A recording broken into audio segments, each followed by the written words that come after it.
अस्सलामु अलैकुम। आज अस रनान वाज हाक। हाक छु प्रेथ कुनि घरस मज रन्ने यिवान तो येले वाजवान छे खेवान तो वाज छु बनावान ये वाज हाक वारिया मजेदार। तो आज करो अस कोशिश कि अस बनावो तिथुई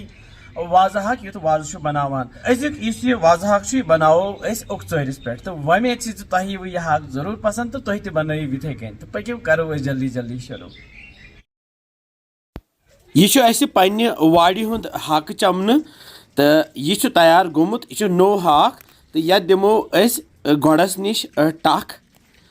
तो कड़हन तो थवन जमा करित यत छान मज हाक कड़ो अस सोरे तो यह वन तैयार तो बे कड़ मे यम रुहन गूल तम थवक बस साइडस कुन तो हाक थवन अस वन चरित यत आसान कुन जाय से या यम नल आसान यम कड़ोस नबर तो थवो अस यह चरित बाटि मज तो अमि पत यह चरित द्रावत यीचहन यम नल वल तो वन थवो अस यह असल पे छलित बड़ पहम बाट अनो तो तथ मन छलवन यह असल पे यपर थवो अस वन ओक्चोर जलित ओक्चोर जोल मे तो अजुक हाक बनावो ये ओक्चोरिस पे तो यपर मे कोंड कर थोमुत यह दिगच तो ये मज बनावो अस यह हाक यह खुल खुल तो यह दिगच थवन अस ये ओक्चोरिस पे तो दिगच गस गरम तो यह त्रो अस यह फल तिल यह त्रो यन तिलस 4 क्रिंड तो तुम हेक्यू 4-5 त्रित हाकस गसान तिल कतर ज्यादा पहम तो ये त्रा वन मसाल यह तेल गरम गसित बह त्रा बड़ आल 3 बे त्रा यह जीर चमच ओड़ बे त्रोस रंग फल 2 तो मर्च फल 3 बे त्रा यह दालचीन प्यूंत 1 यम सारी मसाल त्रोस ऊर तो करवन हल्क फ्राई हचू चौंच तुल मे तो अमे सत रलावन असल पे तो अमे पत त्रो अस ये गंड यह मे बोड़ हिू गंड निकरोमुत तो यह त्रा ये मज तो तलवन ये मसाल सह गंड तलवन यूत काल यह हल्क ब्राउन गस यह हल्क ब्राउन गसित त्रा यत यह रुहन पेस्ट यम मे 3 चमच रुहन दगमित इस मे तुम वन हो रुहन इस पन्ने वाड़ मज कोर तो यह करवन ये गंडस सत हल्क फ्राई तो ये त्रो अस वन यत हाक हाक त्रो अस अत सती ठहरित ठहरिथी यह भरित हाक बासान मगर पत यह चमान तो यह कम बनान कशीर मज आशना सह कह त गर यथ मज न हाक रन तो हाक लगभग सारे खुश करान तो ये त्रा नून चमच 1 दिमहोस वन सही पे फिर ये हचू चोंच सत तो रलावन असल पे अमे पत थवोस डखन तो करहन तैयार अत नेर वन और आब सो आब गस पूर पे श्रपुन तवे थो मे पे डखन अस प्यारो इस कालस यह आब श्रप ये हाकस यपर अन मे प्लेटस मज माज किलो 1 यह थो मे छलित छुकित साफ कर तो ताई मज त्रा आब तो यह तव थवन बह गैसस पे तो यह माज त्रा वन ये ताई मज माज ताई मज त्रित त्रा ये होक रोहन पाउडर तो रलावन असल पे थवस बह वन डखन तो प्यारो यूत काल वन ये ग्रेख युथ ये ग्रेख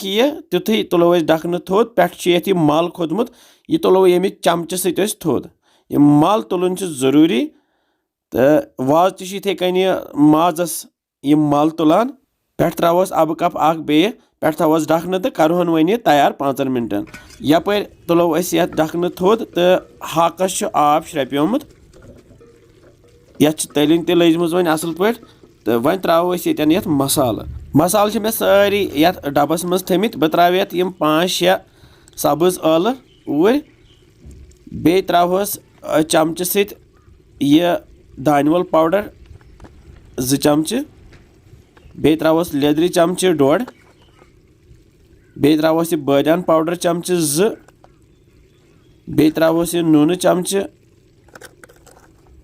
1.5 बे त्रोस मर्चवांगन पाउडर चमच 3 गरकुली मर्चवांगन वारिया असल आसान तो बे त्रोस शोंठ पाउडर 1.5 चमच तो सारी मसाल त्रित रलावन यह असल पे तल ओक्चोर दजान रेह हेवान तो यह करहन वन तैयार यपर मे प्यालस मज निम 1.5 चमच वर तो ये मज त्रा आब ये कपस मज तो यह रलावन यह वर असल पे यह सोय वर इस गरी बनाए तो यह सिनिस मज त्रावन अत सिनिस वारिया मज़ गसान वुचिव हज यह आब वन तैयार तो अस तुलो यह तो त्रो ये हाकस मज अब वारिया रंग तसल खसान तो बे मज तसल गसान तिक अत सवारिया मसाल त्रत करहोन यह असल पे तैयार अगर तुम मवल पाउडर छो गर मौजूद तो हेक्यू ये सह त्रत ये तो यपर माज रस तैयार यह माज कड़न बह ये मज नबर यह थवन बह अलग कुन तिक माजस बनावो ब्या डिश सुबह इंशाल्लाह तो इस माज रस यह त्रोहन ये हाकस सती वाज माज रस कर इस्तेमाल तवे कोर मे माज रस इस्तेमाल तिक अम सत हाकस वारिया मज तो यह ग बराबर सुई वाज हाक तो तल थो मे ये हड़ वन तेज पहम तो करहोन वन तैयार पे थोस ढकन तो यूत काल सोरे आब शपि तूत काल थवन ये पे वनकस ताफ तो सोन उकचोर लोगमुत सैनिस आंगन किस तालाबस निश क्युत चमकान यह ब्रोह काल उकसरिस पे सुन रनान तो वारिया मज गसान तो मज मज ये उकसरिस पे रनान सुन तो अत अलग टेस्ट तो खास कर यह हाक जन यह सारे पसंद तो गर हाक शौक सान खेवान हाक सोन वन तैयार वो आब श्रप्यो ये तो थोड़ा रस कतर ये थवो वो अत क्युत रंग तह खोदमुत तो अत और वाजवान मुशक अल्हम्दुलिल्लाह शुक्र तस ज़ात पाकस कुन युस अस यम न्यामत खेनावान वन यह तैयार तो यपर ओन मे यह बोड़ बान तो यह हाक फिरहोन ये बानस मज तो खेमहोन यह ततिस बतस सत तो उम्मीद तुह यह अजुक वाज हाक सुन पसंद आमुत तुह तह बनजो बेजो वनानस कि बसान तुम सान रेसिपीज इंशाल्लाह समखो बेसन मज़ेदार रेसिपियन सत तुह थो पन ख्याल बिहु रबस हवाल अस्सलामु अलैकुम।